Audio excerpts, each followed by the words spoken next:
A man more than 100 years old is swindled out of his life savings by his own nephew. It's a crime that happens far too often. Tonight, Call for Action's Keith King with more on how to protect your older loved ones from the same anguish.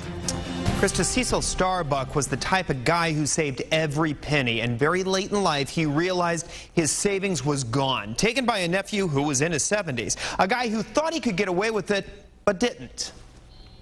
Cecil Starbuck was born on a homestead in western Kansas. Old black and white photos show Cecil with family and friends in his younger years. He lived through the Depression, became a locksmith, and saved his money. He was just a very kind person.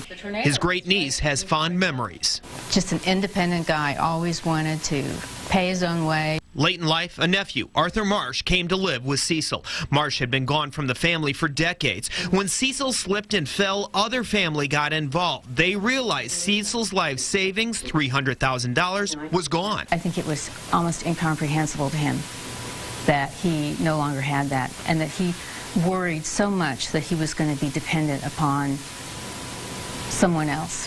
The Johnson County District Attorney's Office charged Arthur Marsh with stealing the money after he obtained power of attorney over Cecil. In this video deposition, prosecutors showed Cecil had trouble hearing and seeing. How is your hearing? How well do you hear? Well, some things hear pretty good and others can't.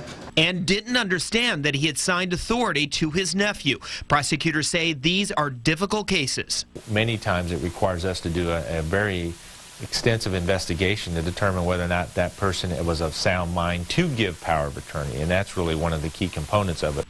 Prosecutors froze all of Marsh's assets. Family members say Marsh planned to funnel the money to an offshore account. Marsh was sentenced to 2 years in prison. He was extremely grateful to the people that helped him. Cecil got his money back before he passed away in 2005. Prosecutors say what happened to Cecil Starbuck is typical. A stranger or a relative suddenly appears and takes control of their money. The victim begins to isolate from his family. Now, I've written about this on our website, NBCActionNews.com. Tomorrow night, experts will be here taking your phone calls about elder abuse. If you have a question, you'll be able to talk to an expert between 4:30 and 7. For Call for Action, I'm Keith King.